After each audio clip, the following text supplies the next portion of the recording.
खंडवा में आज बुधवार के दिन भारत बंद का समर्थन करते हुए आरक्षण बचाओ रैली निकालकर बसपा के सभी कार्यकर्ताओं ने और 27 दलित संगठनों ने राष्ट्रपति के नाम ज्ञापन सौंपा। खंडवा में सुप्रीम कोर्ट के फैसले को लेकर जहां एक तरफ दलित समुदाय का एक बहुत बड़ा भूभाग खुशी में उत्साह में है कि उन्हें भी अब आरक्षण का लाभ मिलेगा, तो वहीं पूरे केंद्रीय नेतृत्व और सुप्रीमो मायावती के साथ शामिल हुए दलित वर्ग इस बात पे नाराज हैं कि आरक्षण के अंदर आरक्षण देने का कोई मतलब नहीं है। यह हमारे साथ में बेइंसाफी है, यह हमारे साथ में आने वाले समय में धोखाधड़ी है, क्योंकि इस तरह के आरक्षण में आरक्षण देने का कोई मतलब नहीं, क्योंकि सभी जातियां एक समान हैं।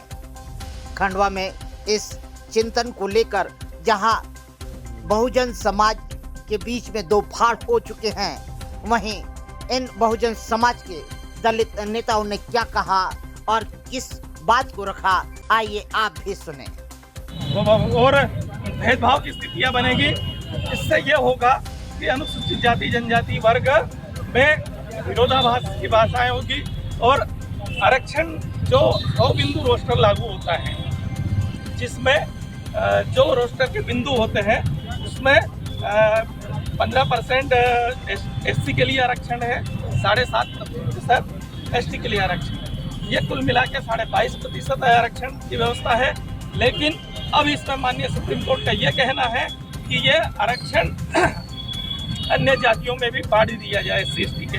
तो यदि इस प्रकार से ये लागू होगा तो आरक्षण में जो अनुसूचित जाति के चौथे बिंदु पर आता है, क्योंकि 6 पद पहले आरक्षित अनारक्षित चले जाएंगे, उसके बाद 7वां पद SC के लिए आता है, तो वो अब 34वें नंबर पे आएगा। और एक कर्मचारी 30 साल सेवा में रहते हैं, एक कर्मचारी 30 साल सेवा में रहते हैं, तो यदि ये आरक्षण को इस प्रकार से बांट दिया जाएगा तो वंचित समूह की जातियों को पदों में आरक्षण के लिए कम से कम 150-200 साल इंतजार करना पड़ेगा। ये बहुत बड़ी हराघात है। इस सब को लेकर अनुसूचित जाति जनजाति वर्ग में गहन आक्रोश है और हम माननीय महामहिम राष्ट्रपति जी से बड़े निवेदन के साथ अनुरोध करते हैं कि वो इस निर्णय को पलट दे। माननीय प्रधानमंत्री जी से अनुरोध है कि वो विशेषज्ञ बुलाकर इस अध्यादेश और इसको इस व्यवस्था को पलट दे। यही हमारा माननीय। आज खंडवा शहर के पूरे समस्त समाज के संगठन, जिसमें डॉक्टर बाबा साहब अम्बेडकर से जुड़े समस्त अनुयायी SC/ST OBC आज एकत्रित हुए हैं। मेरा नाम एडवोकेट डॉक्टर DL बपुरिया है। मैं यहाँ डॉक्टर अम्बेडकर स्मारक समिति का कार्यकारी अध्यक्ष हूँ तथा जागला महासभा का भी कार्यकारी अध्यक्ष हूँ। साथ ही समाज के सभी संगठन हैं, पंचशील नगर से भी पधारे हुए हैं, बौद्ध महासभा के बहुत संगठन हैं और सभी सामाजिक गण। जहाँ तक सवाल ये आ रहा है कि आज ये जो सुप्रीम कोर्ट का जो फैसला है, ये आरक्षण के विरुद्ध दिया गया फैसला है, इसका पूरा भारत निंदा कर रहा है। और इस प्रकार के फैसले देने से ये सत्ताधारी पार्टी जो है भारतीय जनता पार्टी, जिसने अपना मूवमेंट बना रखा कि आरक्षण समाप्त किया जाए, ये हमारे देश के लोगों के साथ बहुत बड़ा कुठाराघात है। और आरक्षण की व्यवस्था के आज ये क्रिमिनल जो इन्होंने निकाला है कि क्रिमिनल उसे कहा गया कि जो सरकारी नौकरी में है उसको इस आरक्षण पद से विमुक्त किया जाए और दूसरे आदमी को, दूसरे परिवार को आरक्षण दिया जाए। ये इनकी विचारधारा है। तो हमारे समाज के परिवार का यदि एक आदमी 4 आदमी में से एक आदमी बढ़ गया तो उससे आरक्षण के ऊपर कोई विशेष प्रभाव नहीं पड़ा है। आज जैसे भारतीय जनता पार्टी ने देश में बहुत बड़ा धोखा दिया है कि उन्होंने पूरी न्यायपालिका न्याय व्यवस्था को बदल डाली, भारतीय दंड संहिता को बदल डाला, दंड प्रक्रिया संहिता को बदल डाला, साक्ष्य अधिनियम को बदल डाला है। तो आज इन्होंने कानून को ही बदल डाला, तो कल दिनांक में आरक्षण समाप्त करने में इनको क्या लगेगा? आज वो केवल इस बात को देखा जा रहा है कि देश में क्या एनालिसिस हो रहा है, ये केवल पहले चाल चलते हैं, उसकी क्या प्रतिक्रिया आती है, इसके पश्चात ये लोग निर्णय लेते हैं। जैसे 2 अप्रैल 2018 को भी इस देश में एक विचारधारा फैली थी, पूरे भारत ने इसका विरोध किया, तो आखिरकार उन्होंने अपने फैसले को बदला। रहा सवाल, ये जो फैसला हुआ है ये किसी पर्टिकुलर जजमेंट को लेके हुआ है। कानून बनाने का अधिकार सुप्रीम कोर्ट को नहीं है। सुप्रीम कोर्ट किसी चीज़ के ऊपर कोई परेशानी जाती है तो उसका फैसला कर सकती है। यदि इन्होंने एक तरफा फैसला किया है, जनता के विरुद्ध किया है, तो हमारे भारत में इतने तमाम संगठन चल रहे हैं, रात दिन बड़े बड़े संगठन काम कर रहे हैं, बड़ी बड़ी राजनीतिक पार्टियां काम कर रही है। इनको सुनना चाहिए था कि इन्होंने किसी 2004 के फैसले को इसमें हवाला दिया है कि उस फैसले को हमने बदल डाला है। तो क्या वो रीट 2004 से अभी 2024 तक 20 साल तक निरंतर चली आ रही थी?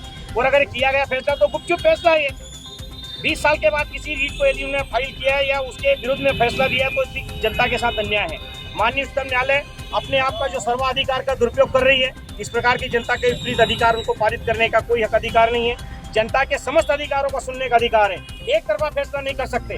आरक्षण के विरोध में इनको किसी भी प्रकार का निर्णय बदलने का इसलिए अधिकार नहीं है कि भारत के संविधान में डॉक्टर बाबा साहब अम्बेडकर ने जो देखे गए हैं आरक्षण, उससे पूरे देश में आज लहर व्याप्त है। थोड़े से लोग हमारे क्या आगे बढ़ गए, जिनको पेट में तकलीफें होने लगी है, इनके दिमाग बलबलाने लगे हैं। अभी तो 1% लोग पड़े, जिसमें भारत के ये 15% लोग, खासतौर से ब्राह्मणवादी लोग, खासतौर से SC ST को जो दुख देने वाले लोग, उनको घबराहट पैदा हो गई है कि इस वर्ग के बराबर इंटेलिजेंसी किसी में नहीं है। हम दावे के साथ बोल रहे हैं कि हमारे वर्ग के साथ एक कंपटीशन करके देखे किसी भी क्षेत्र में। हमारा आदमी आर्थिक रूप से पिछड़ा है, सामाजिक रूप से पिछड़ा है, शैक्षणिक रूप से पिछड़ा है। इस प्रकार इनको आरक्षण के बदलाव करने की क्या आवश्यकता है? देश में ये अशांति पैदा करने की स्थिति बने हुई है। भारतीय जनता पार्टी को सीधा सीधा इस बात का दोष जाता है कि हर बात को बदलने के लिए ये अपना राष्ट्र में एक जो इन्होंने RSS संगठन बना रखा है, इसका ये कानून लागू करना चाहते हैं। हमारे देश को पुनर्गुलाम बनाना चाहते हैं। ये हिंदू राष्ट्र की कल्पना के पीछे हमारे समाज को पुनर्गुलाम बनाने की साजिश है इनकी साथियों। तो मैं आपसे निवेदन करूंगा कि आरक्षण के माध्यम से ये जो दिया गया फैसला, ये टोटल विरोधी फैसला है और इसके बारे में रिन्यू होगा और अपने सुप्रीम कोर्ट के फैसला को बदलना होगा। उनको खुद को अधिकार है अपने फैसले को चेंज करने का। पहले 5 लोगों ने फैसला दिया, अब 7 लोगों ने देंगे। ये कोई कानूनन तरीका नहीं है और केवल उनको जजमेंट देने का अधिकार है। इस प्रकार के आरक्षण को फैसला लेने का अधिकार नहीं है। हम पुरजोर विरोध करते हैं। पूरा खंडवा, पूरा शहर इस भारत बंद के समर्थन में है और आज विरोध को हमने शांतिपूर्ण तरीके से विरोध का सामना किया है और समर्थन किया है। आपका परिचय? मेरा परिचय एडवोकेट डॉक्टर DL बकोरिया है। डॉक्टर बाबा साहब अम्बेडकर स्मारक समिति का मैं कार्यकारी अध्यक्ष हूँ और यहाँ कई सारे संगठन में हूँ। डॉक्टर महासभा जांगड़ा महासभा का अध्यक्ष हूँ और अन्य संयुक्त संगठन का भी अध्यक्ष हूँ और कई सारे कार्यक्रम को नेतृत्व करवाया है। और जिन लोगों ने इस आरक्षण का वास्तव में लाभ लिया है वो लोग नदारद हैं, वो राजनीतिक दल नदारद हैं, वो लोकसभा के प्रत्याशी जो सांसद है, विधायक है, वो नदारद है, जनप्रतिनिधि नदारद है, क्योंकि उनको लाभ मिल चुका है। और हमारे गरीब तबके के लोग चिलचिलाती धूप में खड़े हुए साथियों, तो मैं अपील करता हूँ ये भारत बंद के साथ साथ ये जो फैसला हुआ, ये फैसला निरस्त किया जाए। यही प्रार्थना और यही अपील करते हैं। हाँ बताइए। आज बहुजन समाज पार्टी के नेतृत्व में जिला खंडवा में 27 दलित संगठनों के साथ हम लोगों ने ज्ञापन राष्ट्रपति महामहिम के नाम पर एक ज्ञापन प्रस्तुत किया है, जिसमें जो अभी हाल ही में जो निर्णय आया है सुप्रीम कोर्ट का, जिसके चलते हम लोग देख रहे हैं जो वर्गीकरण के आधार पर जो जातियों में फूट पैदा हो रही है। और एक चीज़ और देखी जा रही है कि जो अंग्रेज़ों की जो एक पॉलिसी थी ना, डिवाइड एंड रूल पॉलिसी, फूट डालो और शासन करो, वो पॉलिसी सीधे सीधे यहाँ पर साफ साफ दिखाई दे रही है कि इन लोगों को वर्गों में आपस में ऊंची नीची जातियों में जिस तरह ये बटे हुए हैं, वैसे इनका वर्गीकरण जो किया जा रहा है, इस तरह से अगर कर दिया जाए तो ये लोग आपस में टूट जाएंगे। ये किसी प्रकार के आंदोलन नहीं कर पाएंगे, किसी प्रकार से अपनी आवाज़ अपने हित के लिए लड़ नहीं पाएंगे। तो इस तरह से ये जो काम किया जा रहा है, इसको वापस लेने के लिए आज हम लोगों ने यहाँ पर रैली निकाली थी और बहुजन समाज पार्टी के नेतृत्व में ये रैली जो है यहाँ पर आकर अभी समाप्त हुई है और हम लोगों ने ज्ञापन सौंपा। आपका परिचय? मैं इंजीनियर मोहम्मद फरहाद शेख, प्रभारी खंडवा।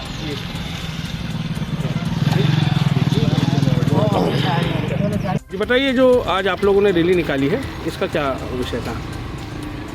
देखिए, माननीय सुप्रीम कोर्ट ने जो 1 अगस्त को जो फैसला दिया वर्गीकरण का और क्रीमी लेयर का, जिससे हमारे समाज में, बहुजन समाज में तोड़ फोड़ होना शुरू हो गई है। छोटे छोटे जो जातियां जो इकट्ठी हुआ करती थी, आज देखा गया है कि जो 2018 में 2 अप्रैल को जो आंदोलन किया गया था आरक्षण के खिलाफ, वो आज वैसा नज़र नहीं आया है, क्योंकि हम आपस में बढ़ गए हैं। वर्गीकरण ही एक ऐसा विषय है जिससे हमारा समाज अब बढ़ चुका है, जिसका हम विरोध करने के लिए बहुजन समाज पार्टी बहन कुमारी मायावती जी ने आदेश दिया कि सब शांतिपूर्ण तरीके से इस आंदोलन में भाग लें और सभी लोग मिलकर राष्ट्रपति महोदय के नाम में ज्ञापन दें और उनसे एक मांग करें कि जो आपने अमेंडमेंट दिया है, जो आदेश दिया है, इसको निरस्त किया जाए और उसी उपलक्ष्य में हम लोग यहाँ पर एकत्रित हुए। अपना परिचय दें। मैं पवन कुमार दामले, बहुजन समाज पार्टी कार्यकर्ता। कहना मान ले, वोट हमारा राज तुम्हारा नहीं चलेगा, नहीं चलेगा। वोट हमारा राज तुम्हारा नहीं चलेगा, नहीं चलेगा। वोट हमारा राज तुम्हारा नहीं चलेगा, नहीं चलेगा। हम अम्बेडकरवादी है, संघर्षों के आदी है। हम अम्बेडकरवादी है, संघर्षों के आदी है। हम अम्बेडकरवादी है, संघर्षों के आदी है। आज दो हम एक है, एक है हम एक है। आज दो हम एक है, एक है हम एक है। जय भीम, जय भीम, जय भीम, जय भीम, जय भीम, जय भीम।